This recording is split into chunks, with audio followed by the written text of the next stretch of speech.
So now you've decided that now would be a good time to bring in a furry friend into the family. Now leads to the time of what breed or what mixed breed do we decide on going on. It is very important to research our breeds and research our categories of breeds. The reason why is not every dog is made equally when it comes to temperament and workability. Different breeds, different categories of dogs act differently, and training will be different. We could take terriers and gun dogs as examples. Gun dogs were bred to work with their humans and to always be focused on humans. So genetically, they come out already very focused, already biddable, already wanting to work with the humans. When if we take terriers as an example, terriers were bred to work separately on their own individually. So it becomes more of a challenge when it comes to training terriers because it's always a question of bringing them back, of always trying to be more valuable than the world. Factors that we need to consider when choosing the right breed or mix of breed is really our how much time we want to put into our dogs. Obviously, like I said, terriers tend to work a lot more independently versus say Labrador retrievers that tend to want to work a lot more with their humans, or they're already very motivated to stay with their humans compared to terriers. So that's something that we need to look as a factor of how much more difficulty do we want to put into the training. Do we want a dog? There'll always be individual dogs in these certain breeds, but obviously when we look at the purebred dogs, we see a better picture. But definitely that's something to factor. Also, energy level. Some dogs tend to be a lot more lazy. If we take greyhounds as an example, greyhounds tend to need a good sprint outside once a day. You bring them to a park, you let them run around for about 20 minutes, and they tend to want to stay in the couch and just be lazy for the rest of the day.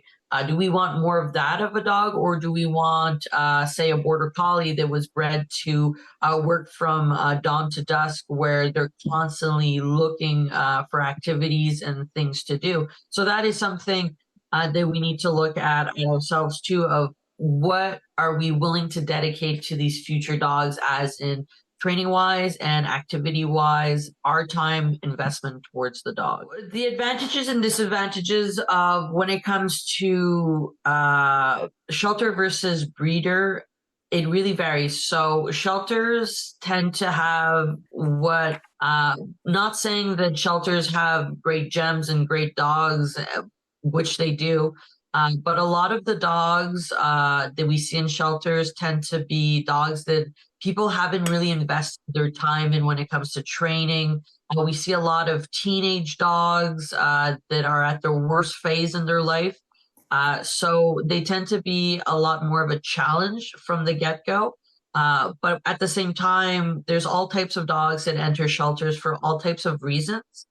So sometimes we can get a senior dog that has a better background, but also note that from a shelter, we'll tend to see a lot more dogs with problems, behavior problems, and even sometimes health problems.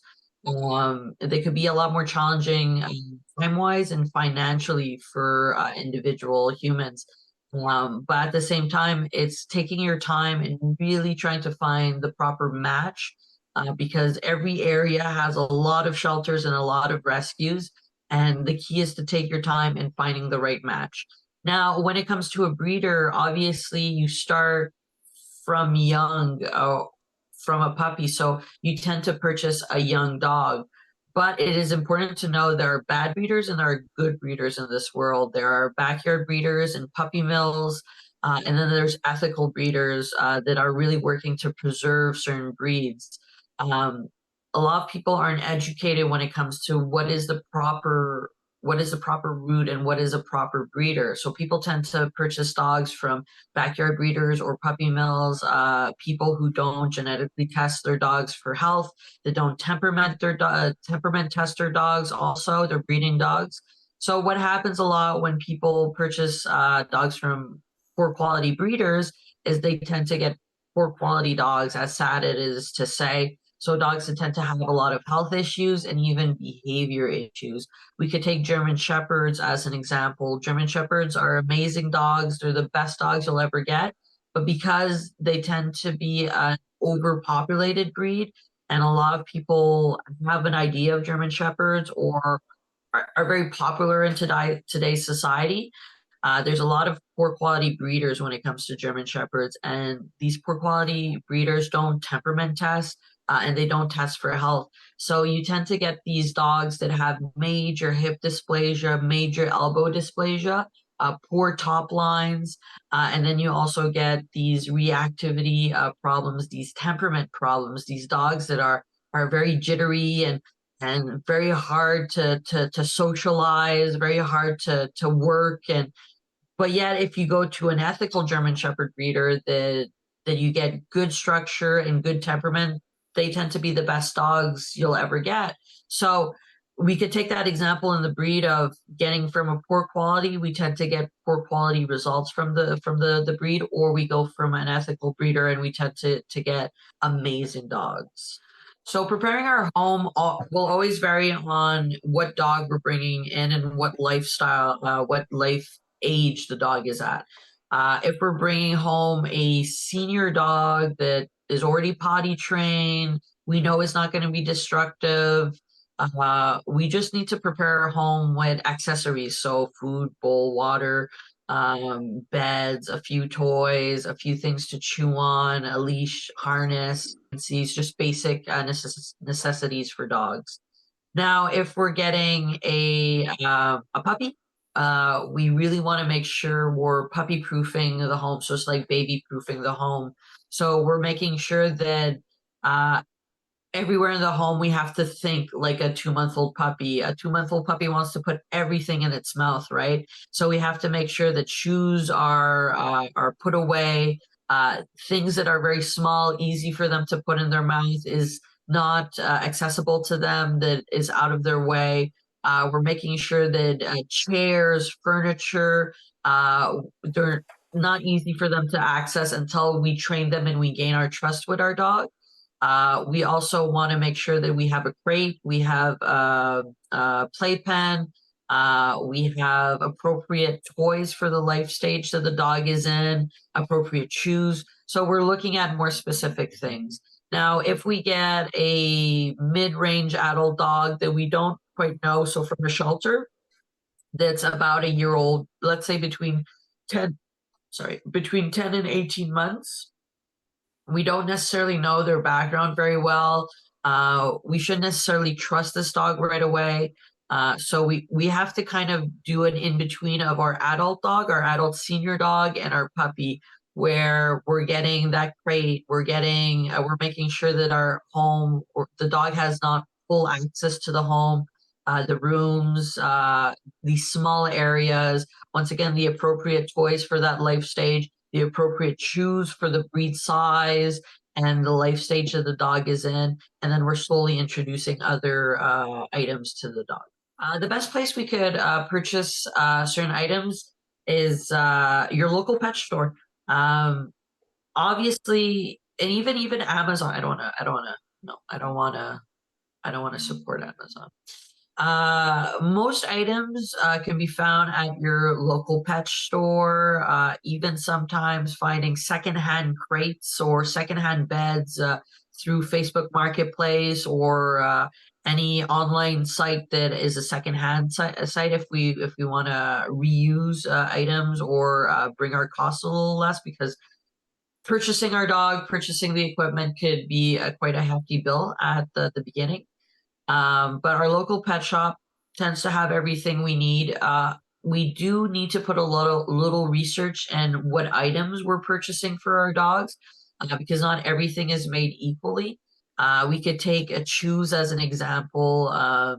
Rawhide is very popular to give to dogs to chew, but most rawhide is very inappropriate to give to dogs for danger factors or how it's made with poor quality items, ingredients, I mean. Even smoked bones are a risky thing to do. Certain dogs won't tolerate it. It could break dogs' teeth. or could lead to certain splintering in the bone, which could lead to certain damages in the stomach liner. So even though if it's sold at a pet store, it doesn't necessarily mean it's for dogs. So there is always some research that needs to be done for certain individual products, and also for dog food too. Not all dog food is made equally. So food food there isn't necessarily one size fits all when it comes to food. A lot of dogs are individuals and they have different digestive systems. There's all types of food that is shown on the market. Some are grain free, some have grain in them. There's raw food, there's canned food, there's topplers, there's supplements. Um, there's many dogs. We could take an example of a food, Purina dog chow or Purina pedigree, that a lot of people will consider a very poor quality food, which is mostly fillers and corn and very little actual animal protein that's found in the food. But yet some dogs live very long, happy lives on that food. But most dogs will tend to show that the food is not very good quality. So they tend to gain weight very fast. They tend to have a very dull coat, so not a shiny, soft coat. They tend to have bad oral hygiene. We will do a video on canine nutrition because it's a very big topic, and just watch for the video for that so we could go more into detail. So it's very important to before we bring our dog into the home to establish a veterinarian that we'll be going to, or an already existing veterinarian that we've had in the past. Also emergency veterinarians to figure out what emergency vet clinics are in our area. So if an emergency happens, we already know where to go, instead of the emergency happened, let's try to figure out and let's hope that everything goes okay. The reason why is that when we purchase an animal, we should be seeing our veterinarian the first 2 weeks. Some breeders don't vet check their animals before they sell their animals, and we never know that we might be bringing in a dog that's filled with worms, a puppy that's filled with parasites, that has parvo, that has a specific disease or anything. So we want to make that right away, that connection with our vet, to make sure to start preventative care right away. Same thing for shelters. Most shelters have vet clinics in the shelter, and they tend to be already vet checked before they go to adoption. But once again, we just want to make sure to bring our animals to the vet as soon as possible, because some veterinarians, their wait list is quite long. To make sure that if the clinic at the shelter forgot something, at least we're able to spot it right away and start preventative care right away. Same thing for breeders that do vet checks for their animals. We always want to make sure that everything is good. And if anything were to happen, at least we have somewhat of a guarantee. Most breeders sell their dogs with a guarantee, whether it's a 30-day guarantee, a year guarantee, a lifetime guarantee on the puppy we purchase. But at least we could spot it right away and we could deal with the problem right away and start preventative care. We never want to get to the point where the animal is dying or suffering, or because we've waited so long that the vet care now costs thousands and thousands of dollars and we cannot afford it. You got to remember, the longer we wait on problems, the more expensive and the more the care becomes for the animal. If we start with preventative care, we could avoid a lot of the cost and we could avoid a lot of the treatment to begin with, because we did preventative care. Same thing for training. If we do preventative training, we tend to reduce the issues far along the road. So preventative care and preventative training is always very important. The cost of ownership of an animal, they say that per year it could cost up to $5,000. Not saying they will always cost $5,000 a year, but we should have a reserve of $5,000 a year. We never know what could happen. Your dog could be on a hike and he breaks his leg, and just that is easily a $5,000 to $10,000 surgery. So we have that option. But There's also pet insurance that exists on the market today. But we have to see what our finances look like. I know in my area where I live, pet insurance usually costs around 80 to 100, $120 a month. And we have to say to ourselves, do we really want an insurance where we put, let's say, an average of $100 a month, meaning that's 1,200 a year, so $1,200 a year into an insurance, and we might never have to use it, or we only use it 10 years down the road. So that means we put over $10,000 into this insurance that we might never use, or do we put it in a separate bank account that's made specifically for the dog? So we put $1,000 into or like $1,500 into this bank account every year specifically for healthcare or for emergency care. And at the end of a dog's lifetime, we have over $10,000. And if we use it for the purpose of emergency care, well, it's there. And if we never have to use it, we never have to use it, and we could reinvest it into our future dogs, or we could choose to do whatever we want with it. But usually, once again, it depends on the dog for a monthly cost, because there's some ginormous dogs like Great Danes. They could be very, very expensive, even when it comes to just food. Once again, depending on the quality of food you purchase, some bags of food cost $120 dollars for, say, a 20-pound dog, 20-pound bag. So for Great Dane, that'll last 2 weeks. So you're looking at over $200, $300 a month on just dog food. And then we look at the smallest dog, like the Chihuahua, where a 20-pound bag food will last a year. So it really also depends on the quality of the food. Some big bags that are 20, 30 pounds could cost low as $40, or could cost as much as $150. So giving an exact price on how much a dog will cost monthly will really vary on the individual person and the individual dog. But rule of thumb, we should be putting 5 grand aside for our dog yearly. It is crucial to look at our lifestyle and our schedule before bringing in our dog. Remember, the last thing we want to do is to impulsively buy or adopt dogs. That's probably the worst thing we could do, and that promotes returning dogs to breeders, or surrendering them to shelters. If we don't have the lifestyle, or we don't think we'll have the lifestyle, we got to remember dogs take a huge part of our time daily, and some dogs are very, very demanding, and some dogs are not as demanding, but there's still a daily demand that a dog will need.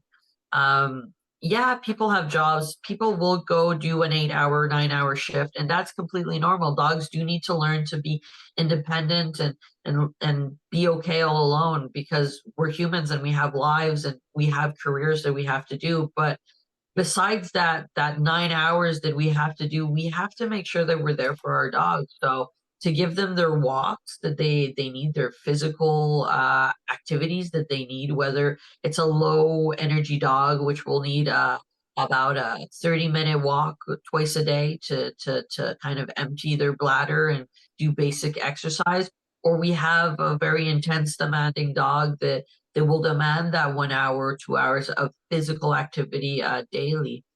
We also got to remember that we have to work their mental too. A lot of people hyper focus on a physical activity for their dogs. It's constant physical. I have to walk my dog. I have to play fetch with my dog. I have to go bike with my dog. I have to go running with my dog. But they forget the mental aspect of a dog. They just forget about it, and they don't tend to work on that. So that too is another time demanding thing. We have to prepare their puzzles.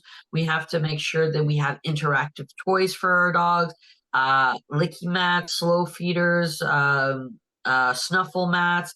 We have to prepare them. We have to change them up. We have to set them up for this, right? So there is that daily time consuming thing. So if we're in a career that we're working from 5 in the morning till at night, and then there's that chance of having that overtime. Well, maybe a dog's not necessarily good for you. You don't have the time for the dog.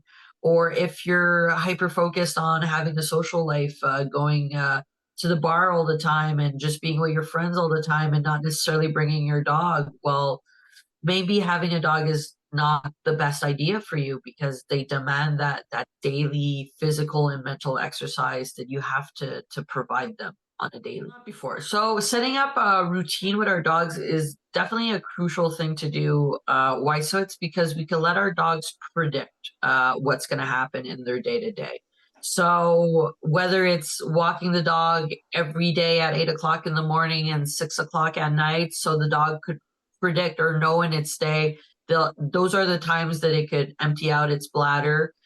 Whether it comes to feeding, every morning at 8 o'clock in the morning and at 5 o'clock at night, dogs will tend to know that's when feeding is. So it's that routine we build, or what we do. Like an example, what I do as a routine with my dog when I leave is I let him out, I put him in his bedroom, and I give him something to chew on. So that chew is something that he knows that, oh, she's leaving. It's that routine that I built to calm him, to know that I'm leaving and that I'll be back. So routine is crucial to let dogs be able to predict what's going to happen in their day. Dogs need a form of stability, just like us. We tend to want a form of stability in our lives. Yeah, you should definitely start routines as soon as you get the dog. Obviously, you need to figure out what is the best routine for you and the dog, because it's there's not one perfect routine. Everybody's a little different. Everybody does different things. But it's definitely something you should start from the get go when you get your animal. When you get your dog, you definitely start it right away. We could take potty training as an example. Potty training is routine training, right? We're training a routine into the dog of being able to hold it and relieving itself at certain times or certain moments, right? So definitely routines help, and routines can help with anxiety problems too.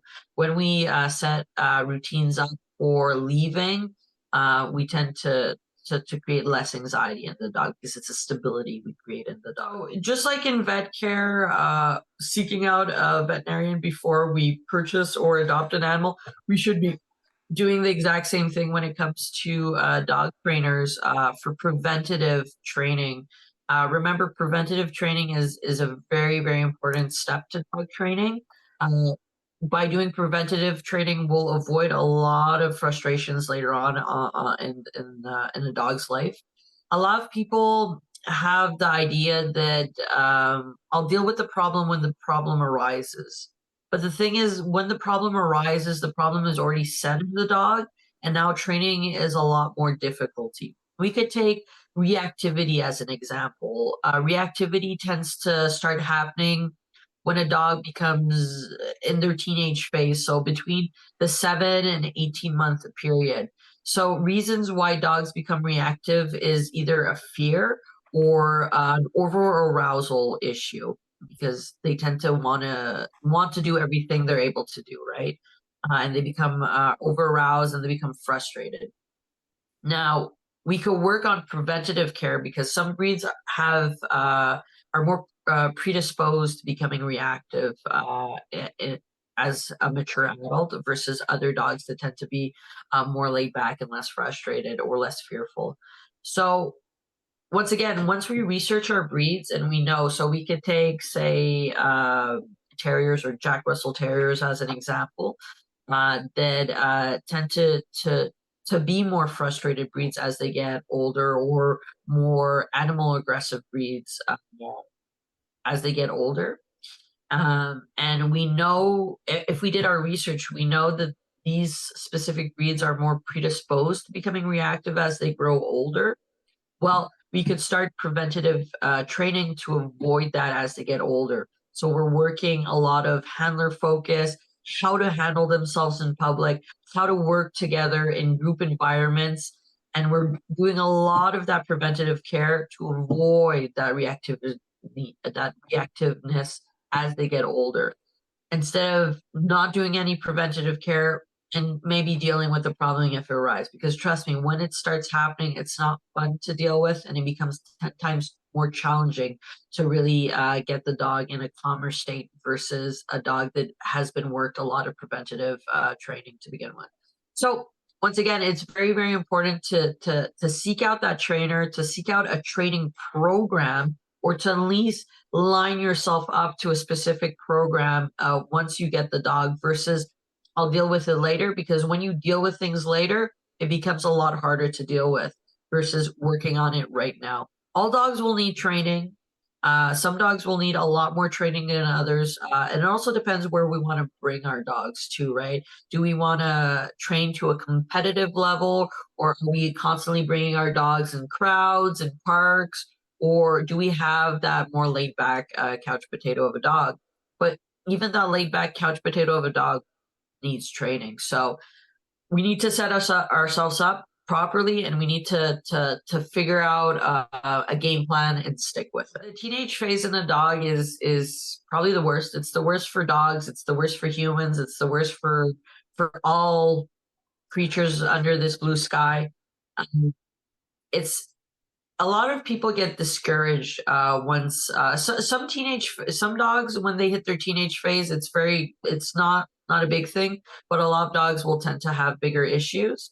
And it's important to know that there's a light at the end of the tunnel, even though some days you really become discouraged, and some days you want to rip out all your hair and it's the end of the world, and all the work you've done for the past month seems to kind of vanish within 12 hours. But because it's such a challenging time for the handler and the dog, yeah, it would be always very recommended to go seek out a trainer. Are these problems, could we work on them? 100%. We could work on any problem a dog could have, any behavior problems. It's just some behavior problems will take a few hours to fix, and some behavior problems will take a few months or even a few years to fix. So that's another thing as an individual, to see what level you're willing to dedicate to your dog. But that, as an individual, you have to figure out. But there is always a light at the end of the tunnel. You just have to keep trooping on towards that direction. Introducing a new dog to a new pet, first we have to see what type of pet it is, right? Another dog, ideally we should go find a neutral area. So maybe meet the dog. So say if it's at a shelter, let's bring the existing dog to the shelter. Most shelters generally demand the existing dog to be there at the visit anyways. What I like doing is bringing the dogs at a neutral environment, walking them, say on a road, at a distance, and seeing their reaction towards each other, right? So if we have calm dogs, then we could slowly approach each other, having quick sniffs in between. So we're looking at 5 to 10 second smells, and then keep walking, right? The key to introducing dogs is neutrality. We don't want overexcitement, and we don't want aggression, right? So doing these quick sniffs, keep walking to change their mind will help a lot. It's important, dogs, when they get to know each other, they don't quite always understand their social cues in between each other. So it's important to know that if we have one dog that's telling the other dog, hey, you're in my bubble, I need space, and if the other dog does not respect it, it's up to the human to intervene and to the interaction. But some dogs just get along super well, super fast. We just have to take it step by step and slowly introducing them and supervising them. And giving the existing dog its space that it needs to. So if the new dog is too much in their face, you need to give the existing dog space. Now, when it comes to cats, which is another big issue when introducing a dog to cats, a lot of dogs will see cats as predation and will want to run after them, or want to bite them, or attack them, or even kill them. And that's the last thing we want our new dog to do, is to injure our existing cat. We have, once again, a slow introduction is the key to introducing a new animals to the existing animals at home. With cats, we want to make sure that the cat has places to run away, to be in safety. So we're looking at a lot of things that are in height. Cats do enjoy height a lot. So cat scratch poles, jumping on furniture, even shelves that we could install on walls where they could get away in height, getting away from the dog on another floor. So being able to go upstairs or downstairs, and the new dog not being able to go, having hiding spots that are appropriate for the cat, time apart from the dog. Another thing that's very important with the new dog is to keep the dog on a leash. So if we introduce the dog and the dog starts having the predation sequence, we're able to stop the dog right away instead of having to run after the dog or having to grab the dog by its collar or by its skin and now putting ourselves at risk of getting bit. So having that leash on the dog will always help us redirect the dog from bad behaviors, right? Even putting baby gates up in our house is as limits where the cat could either jump over it, or there's even baby gates that have little holes the cats could get through. And I've even seen cats get through the bars, between the bars of baby gates, when dogs cannot. When introducing it, once again, it depends on the dog. It depends on how social our dog is. Uh, we shouldn't necessarily be introducing everybody once at a time, especially if we have a really, really big family. It could be very overwhelming for a dog. So yes, when we bring a dog home, the immediate family, obviously we're going to introduce them. So immediate family could be you as an individual, you as a couple, or you as a bigger family of with children. We want to introduce them to the immediate family. Immediate family obviously is we need to introduce the new dog to the immediate family right away. We should be careful with really, really young children. Young children could be a little too forward going when it comes to new dogs. And new puppies, when we bring them in their new environment, they're very confused. They're away from their litter mates. They're away from their mother. They're away from the home they've known for the past 8 weeks. So everything's a big challenge. So we should, for very young children, we should slowly introduce the puppies to them. So very small interactions, daily interactions of here's the puppy for say 20 minutes, 30 minutes, and making sure that it's positive and good interactions with the young child. And then slowly, as the dog gains more confidence in the home, we introduce the child more and more. When it comes to and also for your friends and your entourage, we once again we slowly introduce these dogs, and we never want to become we never want it to become an overwhelming a situation for the dog, because the more overwhelming the dog will get, the more scared he'll get, and the more he'll associate these things with bad times. And that's the last thing we want our dog to do, to become fearful and scared of meeting strangers. We want it to be a good moment. We want our dog to be friends with the people we introduce. And a lot of people do that mistake when it comes to socialization, their dog, when it comes to socializing their dog, is they do too much too fast. And people have they don't realize that socialization is not introducing your dog to 100 people, not introducing your dog to 100 dogs. It's introducing your dog to three people, but three very appropriate people that respect your dog. Same thing for dogs. It's not bringing your dog to the dog park. And a lot of people do that mistake. They take their very young puppy and they put their young puppy in a dog park with 20 random dogs that we have no idea what their background is. We have no idea what their social cues are, if they talk well dog, if they give proper calming signals to dogs, and they tend to immerse them into these situations. And we get these fearful dogs, these dogs that just don't know how to talk properly to other dogs. They could lead to aggression as they grow older. So the key to socialization in a dog is not the more the better. It's the the little amount of people, but making sure those little amount of people are good with your dog, that they give good social cues to your dog.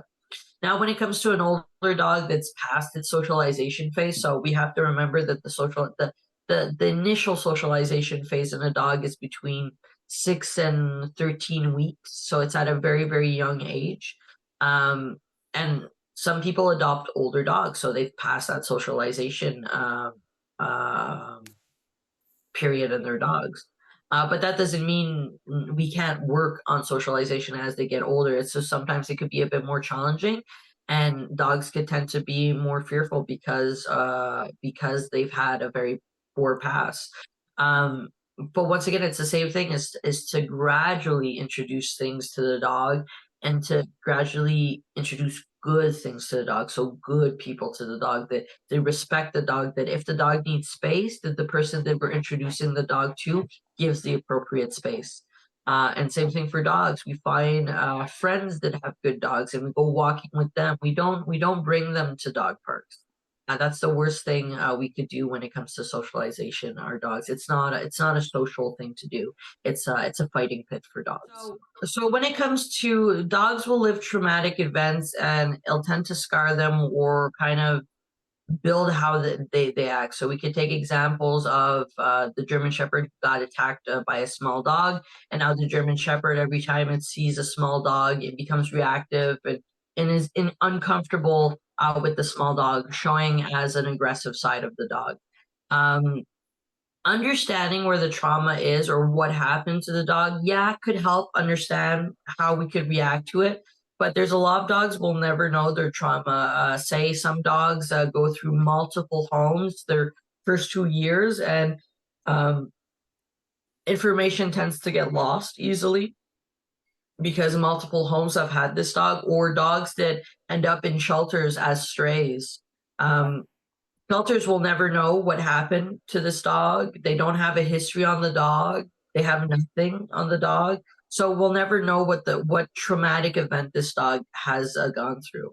But it's not because we don't know what happened in the past that we cannot fix the dog in the future, because that traumatic event will just help us understand how it started, but won't help us with the training later on. It's going to be training on the individual dog with the certain type of behavior that the dog is showing at the moment. So we could take the German Shepherd that now dislikes small dogs as an example, because the German Shepherd got attacked by a small dog. Well, I don't think we'll ever teach the dog to love small dogs again, but we could definitely teach the dog to tolerate small dogs or to ignore small dogs. That's definitely something we could work on, but we have to remember these things take a long, long time. It's a desensitization program.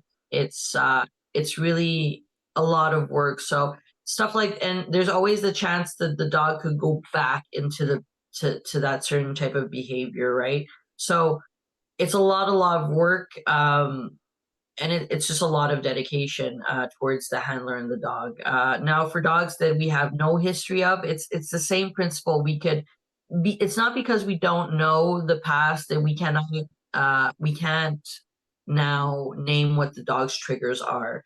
By working with a trainer and really figuring out what is a trigger for a dog and what type of situation will this dog now become triggered, we could now build a training program to teach the dog to now ignore, tolerate, and focus on the handler, and to kind of go through its triggers without a problem.